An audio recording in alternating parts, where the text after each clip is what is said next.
Hello friends, welcome to the new video.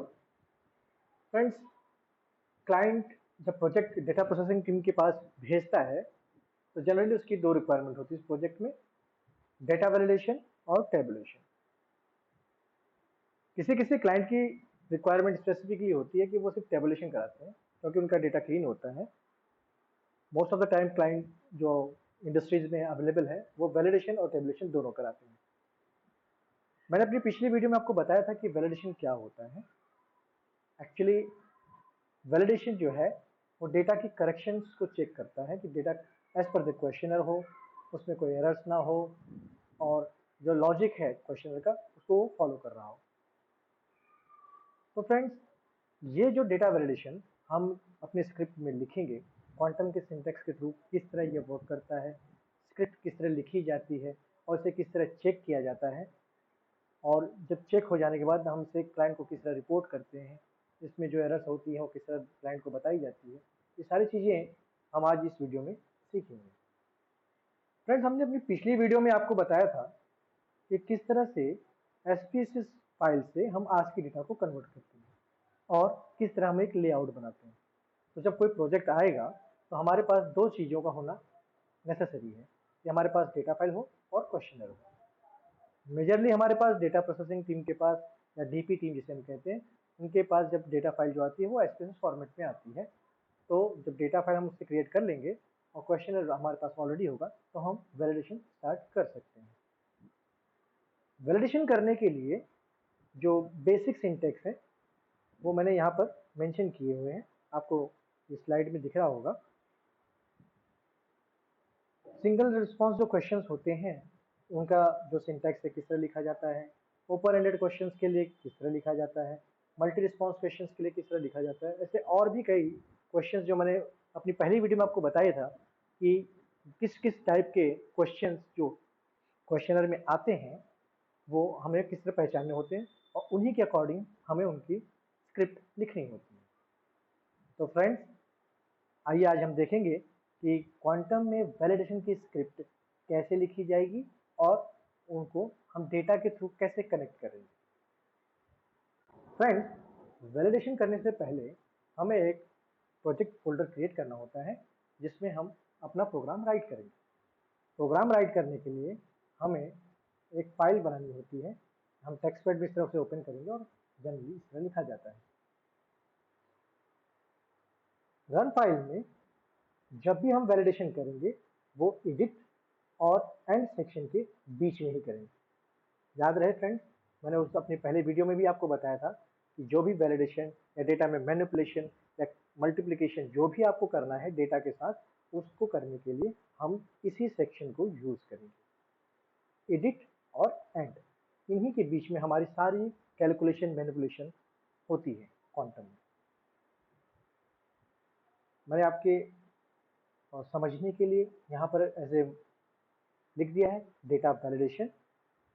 Friends, ये जो slash और स्टार है, ध्यान दीजिएगा, स्लैश और स्टार ये एज ए कमेंट के रूप में क्वांटम रीड करता है। वो इस लाइन को इग्नोर करता है, ये प्रोग्राम में रन के टाइम वो इसे रन नहीं करता। तो हम अपना कोई भी कमेंट या फिर किसी चीज़ को हमें कमेंट करना हो, प्रोग्राम में रन ना कराना हो, हम इस तरह लिख सकते हैं।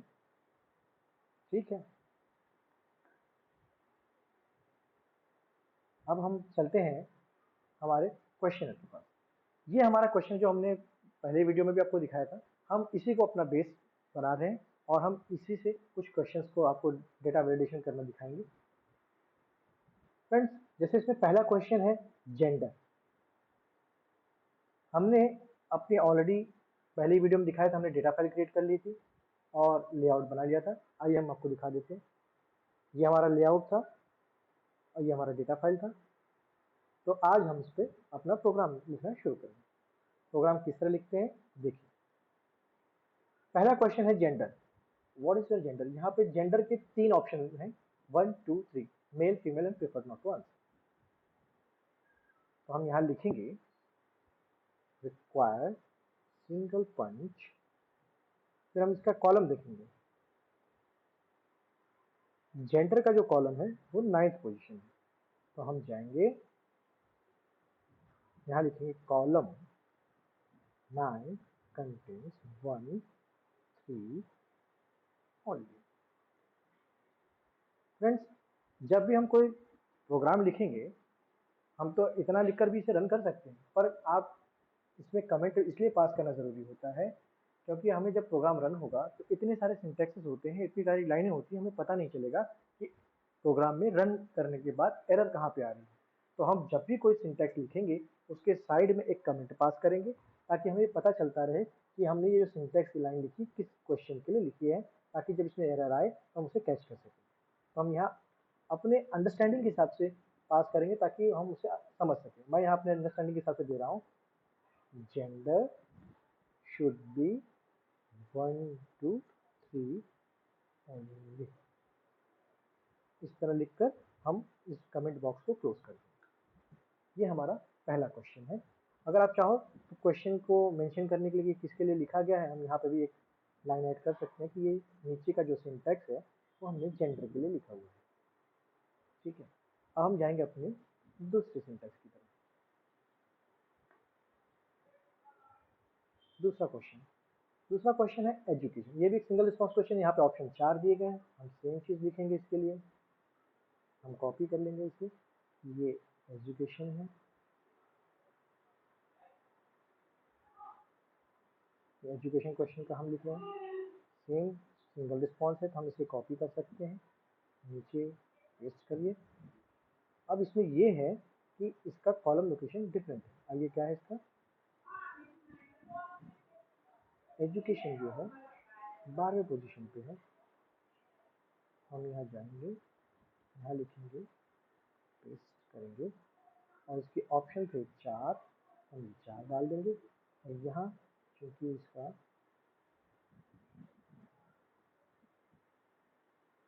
एजुकेशन है, हम लिखेंगे यहाँ पे एजुकेशन शुड बी 1 2 4। ये तरीका होगा हमारे सिंगल क्वेश्चंस को लिखने का। तो फ्रेंड्स, जब सिंगल रिस्पॉन्स वाले जो क्वेश्चन आएंगे हम उन्हें इसी तरह लिखेंगे, इस तरह से कमेंट पास करेंगे और इन्हें प्रोग्राम को रन करेंगे। मैं आपके सामने इस प्रोग्राम को रन करके दिखा देता हूँ।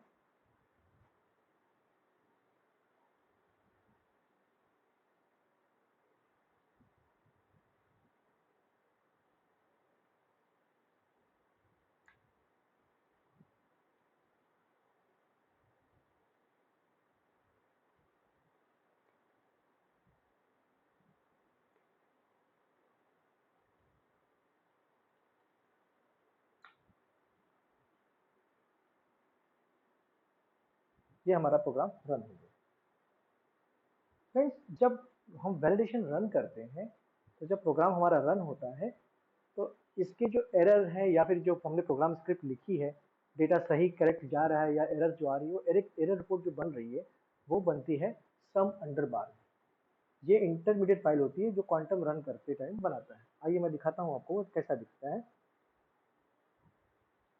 अब यहाँ पे टेक्स्ट में ओपन करेंगे, ऑप्शन से टाइप करेंगे सम। ये देखिए सम अंडर बार, ये हम ओपन करेंगे। ये देखिए यहाँ पे आपने देखा मैंने 2 सिंटेक्स जो लिखी है इनका, उसने ऑप्शन में दिखा दिया कि इसमें कोई एरर नहीं मिला है, उसे कोई रिस्पॉन्डेंट ऐसा नहीं मिला है जो हमारे वैलिडेशन को फॉलो ना कर रहा हो। हमने 10 रिकॉर्ड से पास किए हैं और उसमें से इसे एक भी रिजेक्टेड नहीं मिला है। वैलिडेशन में हम बार बार जब भी वैलिडेशन करेंगे, प्रोग्राम रन करेंगे, तो हम अपनी समरी देखने के लिए इसे सम अंडर बार को ही चेक करेंगे और यहीं से हमें जब भी कोई रिकॉर्ड में एरर आएगा या कोई रिस्पॉन्डेंट एरर होगा तो हमें यहाँ पर पता चल जाएगा। आइए मैं आपको कुछ क्वेश्चंस और करके दिखाता हूँ। फॉर एग्जाम्पल मैं क्वेश्चन लेता हूँ जहाँ पे फिल्टर कंडीशन भी है, जैसे ये क्वेश्चन 2। मैं इसे ले रहा हूँ। क्वेश्चन 2 देखेंगे, ये are you travelling, single response question है। और क्वेश्चन 3 जो है वो एक filtered question. If question 2 is 1 then ask question 3। हम पहले क्वेश्चन 2 का भी लिख लेते हैं प्रोग्राम।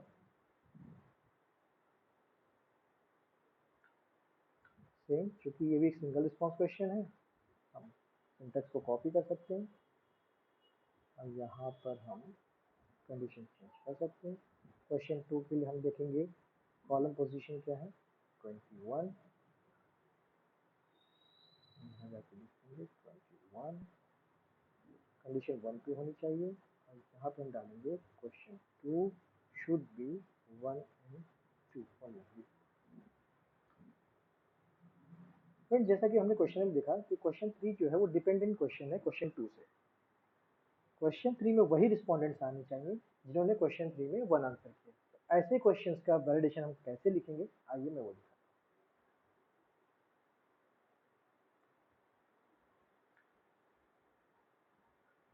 क्वेश्चन 3 अगर आप देखें तो एक मल्टी रिस्पॉन्स क्वेश्चन भी है। तो यहाँ पे हम दो चीजें देखेंगे कि मल्टी रिस्पॉन्स क्वेश्चन को कैसे लिखते हैं और अगर उस पर फिल्टर हो तो हम फिल्टर कैसे यूज करते हैं।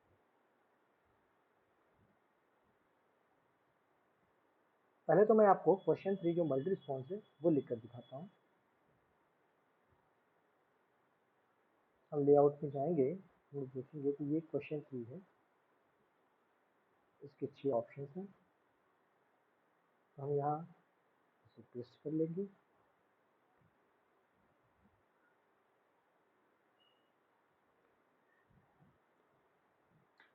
फ्रेंड्स मल्टी रिस्पॉन्स क्वेश्चंस में ये भी एक तरह से हम इसे कोडिंग करते वक्त ये देखेंगे, इनके सारे क्वेश्चंस में मल्टी रिस्पॉन्स में ऑप्शंस जो होते हैं वो 0 या 1 फॉर्मेट में होते हैं। तो जब 0-1 फॉर्मेट में डेटा हो तो उनका चेक कैसे लिखते हैं मैं वो लिख के दिखा रहा हूँ आपको।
फ्रेंड्स मल्टी रिस्पॉन्स जब वैलिडेशन हम लिखते हैं उसमें हम 3 चीज़ों का ख्याल रखते हैं।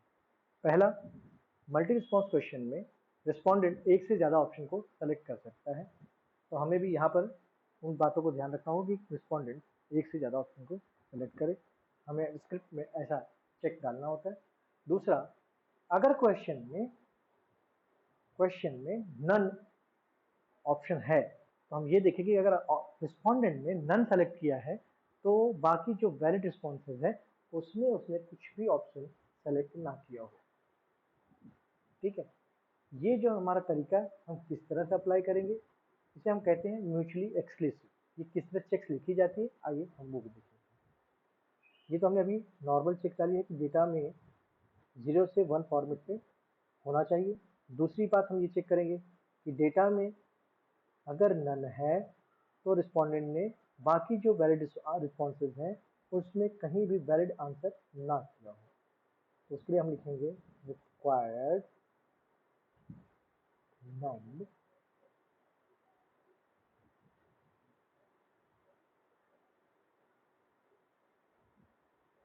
या फिर हम इन सारे कॉलम्स को भी ले सकते हैं।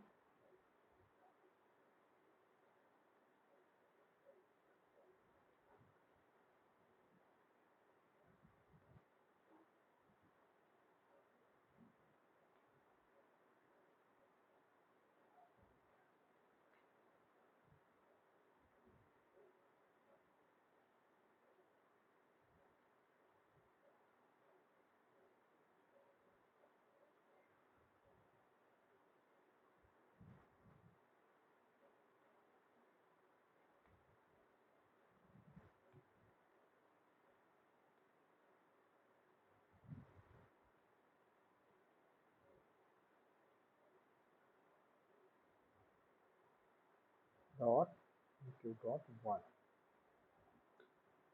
आप देखेंगे मैंने नन वाले ऑप्शन को भी इस नम में लिया है, मतलब कि इन सारे कॉलम्स को अगर हम ऐडअप करें तो सिर्फ एक ही रिस्पोंडेंट ने एक जगह ही आंसर किया होगा। अगर उसने नन आंसर किया है तो वो बाकी जगह पे आंसर नहीं करेगा, तो ये हमारा जो चेक है वो प्रॉपर चलेगा। अगर रिस्पोंडेंट ने कहीं दूसरे ऑप्शंस को भी सेलेक्ट किया होगा तो चूंकि हमने कंडीशन इक्वल टू 1 रखी है, यहाँ पर वो एरर में कॉट हो जाएगा। यहाँ पर लिखेंगे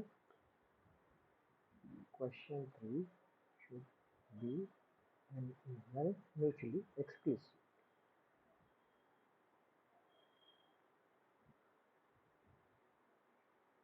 फ्रेंड्स, ये तो हमारा मल्टी रिस्पॉन्स क्वेश्चन के लिए हुआ। क्या होगा अगर इस पर फिल्टर कंडीशन हो? तो देखिए मैं फिल्टर कंडीशन को कैसे अप्लाई करूंगा। जैसा कि मैंने बताया था, क्वेश्चन 2 में अगर रिस्पोंडेंट ने 1 आंसर किया हो तो ही वो यहाँ पर आएगा। तो हम यहाँ पर इफ कंडीशन के साथ इसे ऐड कर लेंगे। इफ कॉलम कंटेन्स 1, हम यहाँ लिखेंगे इस तरह से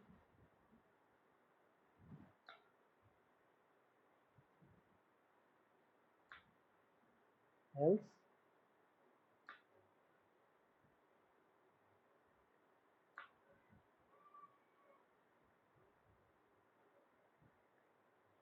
required blank column 22 to 27। Question 3 should be blank।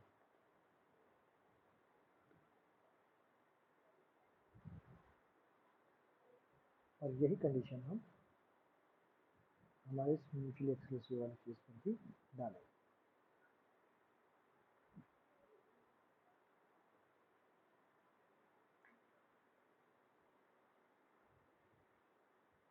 तो फ्रेंड्स, ये फिल्टर कंडीशन के साथ हम लिखेंगे। आइए हम इसे रन करके भी देख लेते हैं। प्रोग्राम में कुछ एरर आया है, आइए देखते हैं क्या है। ये यहाँ पर एक कोड जो हमने भूल दिया। इस तरह आप रन करते वक्त आप भी अपने एरर्स को चेक कर सकते हैं।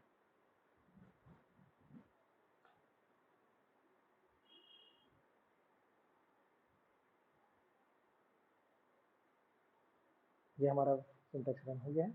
आइए हम अपने समंदर बार में देखते हैं क्या कोई ऐसा रिस्पोंडेंट भी आया है जो इस कंडीशन को फॉलो नहीं करता। ये देखिए फ्रेंड्स, इतने रिस्पोंडेंट्स रिजेक्ट हो गए हैं।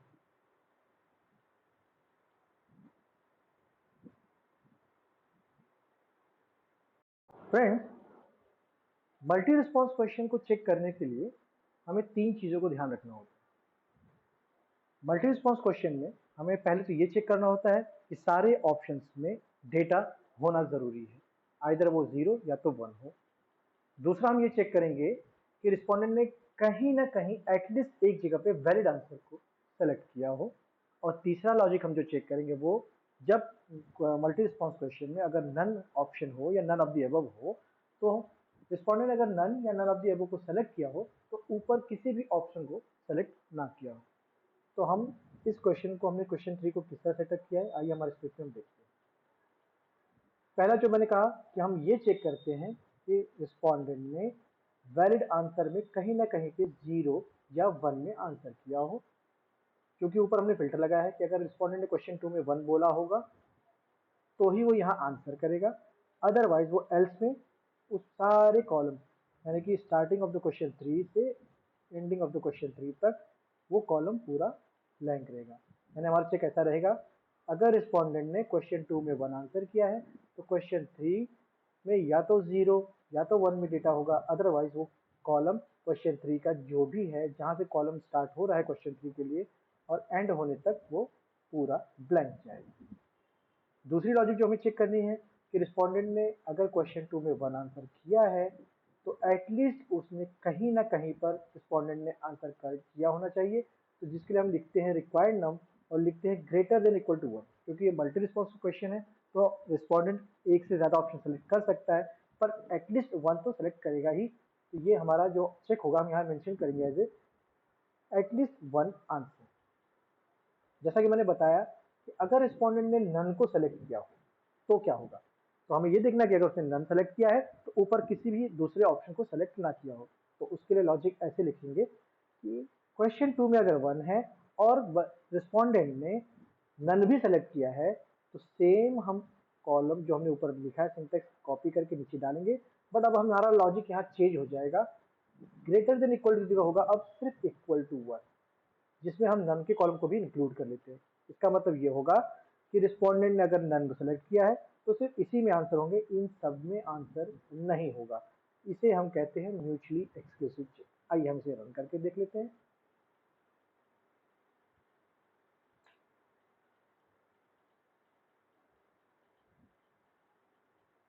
हमारा स्क्रिप्ट रन हो गया। अब हम सम अंडर बार में जाके देखेंगे। ये देखिए यहाँ पर 7 रिकॉर्ड एक्सेप्टेड, यानी कि जो 10 रिकॉर्ड हम रन कर रहे हैं उसमें 7 को हमारे स्क्रिप्ट ने अकॉर्डिंग उसे रन किया है, एक्सेप्ट हुए। 3 रिकॉर्ड्स में एरर आई है। तो हम अगर चाहें तो इसे जाकर हम डेटा में देख भी सकते हैं। अगर हम डेटा फाइल में जाएं तो हम कंडीशन के अकॉर्डिंग देखें लेआउट में क्वेश्चन 2 जो है वो 21 कॉलम पे है। तो हम जाएंगे डेटा में, 21 कॉलम कौन सा है हमारा, ये देखिए ये जो कॉलम है, मैं ब्लॉक सेलेक्ट मोड कर लेता हूँ, ये हमारा 21 कॉलम है। कंडीशन के अकॉर्डिंग अगर क्वेश्चन में रिस्पोंडेंट ने 2 में 1 सेलेक्ट किया हो तो ही वो क्वेश्चन 3 को आंसर करेगा। पर अगर हम यहाँ देखें तो 1, 2 और 3 ऐसे रिस्पोंडेंट्स हैं जो 2 आंसर कर रहे हैं, इसीलिए हमारे प्रोग्राम ने इनको एरर में कॉट किया है। ये 3 रिस्पोंडेंट वो हैं जिन्होंने 2 आंसर किया है और क्वेश्चन 3 को भी आंसर कर रहे हैं। ठीक है, तो ये तरीका होता है प्रोग्राम लिखने का और उस प्रोग्राम को लिखने के बाद एरर को पकड़ने का। आइए ऐसा ही एक और एग्जांपल हम देख लेते हैं जहां पर फिल्टर कंडीशन भी हो। ये देखिए क्वेश्चन 4 पे भी फिल्टर रखने कंडीशन है, अगर क्वेश्चन 2 में 1 बोला हो तो ही वो क्वेश्चन 4 को आंसर करेगा। तो हम यहाँ लिख लेते हैं क्वेश्चन 4 इफ, ये जो कॉलम 21 है ये क्वेश्चन 2 है,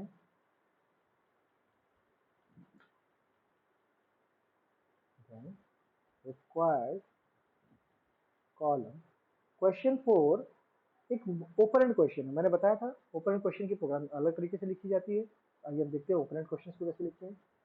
ओपन एंड क्वेश्चन में हम कंडीशंस नहीं डाल सकते क्योंकि रिस्पॉन्डेंट के पास जो ऑप्शंस होती है वहाँ कोई ऑप्शन लिस्ट नहीं होती, उसे प्रॉम्प्ट करके पूछा जाता है कि आप क्या आंसर करना चाहते हो, वो कुछ भी आंसर लिख सकता है। और यहाँ पे जो ओपन क्वेश्चन होते हैं हम उससे सिर्फ यही चेक कर सकते हैं कि वो रिस्पॉन्डेंट ने उसे ब्लैंक ना छोड़ा हो। तो हम यहाँ लिखेंगे रिक्वायर्ड कॉलम क्वेश्चन 4 के लिए जो कॉलम होगा हम यहाँ जाएंगे, ये 28 से शुरू हो रहा है फिर 527 तक जाएगा। हम यहाँ लिखेंगे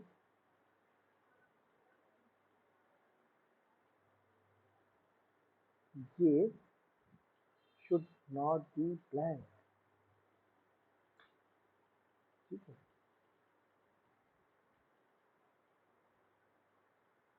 और यहाँ हम डालेंगे अपना comment question 4 should not be blank.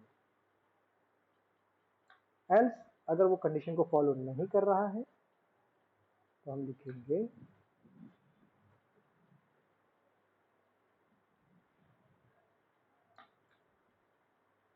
अगर ये फॉलो नहीं कर रहा है तो शुड बी ब्लैंक।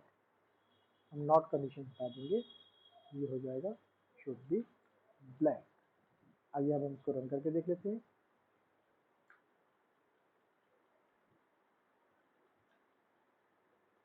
प्रोग्राम हमारा रन हो गया है। यहाँ पे भी वो 3 रिस्पोंडेंट हमें मिले क्योंकि इन्होंने क्वेश्चन 1 में 2 को आंसर किया है और ये रिस्पोंडेंट आगे क्वेश्चन 4 को आंसर नहीं करने चाहिए थे, यही रिस्पोंडेंट आगे भी जा रहे हैं। आइए हम डेटा में भी देख लेते हैं। अगर आप देखोगे ये रिस्पोंडेंट जिसने 2 सेलेक्ट किया है, ये ये आगे भी ओपरेंट क्वेश्चंस को आंसर कर रहा है, जो हमारे स्क्रिप्ट ने एरर को पकड़ा है। तो फ्रेंड्स, यही इसी तरीके से हम प्रोग्राम लिखते हैं। इसी तरीके से हम प्रोग्राम लिखने के बाद समंदर बार में जाके अपने प्रोग्राम में वैलिड जो रिस्पोंडेंट हैं उनको चेक करते हैं, एरर्स को चेक करते हैं, और उसी तरह डेटा में जाके चेक करके उनको क्लाइंट को रिपोर्ट करते हैं कि यहाँ पे रिस्पोंडेंट्स ने गलत आंसर किया है। तो फ्रेंड, एक छोटा सा ये डेमो था जिसमें हमने आपको दिखाया कि सिंगल पंच, मल्टी पंच, फिल्टर कंडीशन, ओपरेंट क्वेश्चन को किस तरह से वैलिडेट करते हैं। अब हमारे नेक्स्ट वीडियो में हम इससे थोड़ा एडवांस लेवल पर जाएंगे, जहां आपको दिखाएंगे और भी क्या क्या क्वेश्चंस होते हैं, उनकी वैलिडेशन कैसे की जाती है, और वैलिडेशन करने के साथ उन्हें प्रोग्राम में कैसे चेक किया जाता है। फ्रेंड्स, ये जो हमारा वीडियो है, ये chapter 2 as a validation part हमने डाला था। अब हम अगला वीडियो डालेंगे, चैप्टर 3 होगा। फ्रेंड्स, मेरी एक रिक्वेस्ट है आपसे कि आप जब इस प्रोग्राम, मैं आपको ये प्रोग्राम फाइल भी दूंगा, शेयर करूंगा विद क्वेश्चन, ताकि आप भी अपने से खुद से प्रैक्टिस करें, और प्रैक्टिस करने के बाद अगर आपको कुछ इशू आ रहा हो या कुछ प्रॉब्लम हो तो कमेंट में हमें ज़रूर पूछिए, हम आपकी हेल्प करेंगे। और साथ ही इस वीडियो को जहाँ ज़्यादा से ज़्यादा लोगों तक को शेयर कीजिए और सब्सक्राइब कीजिए, ताकि हम और भी वीडियोस आपके लिए अपलोड कर सकें और भी ज़्यादा हम मोटिवेट हो सकें। Thank you friends.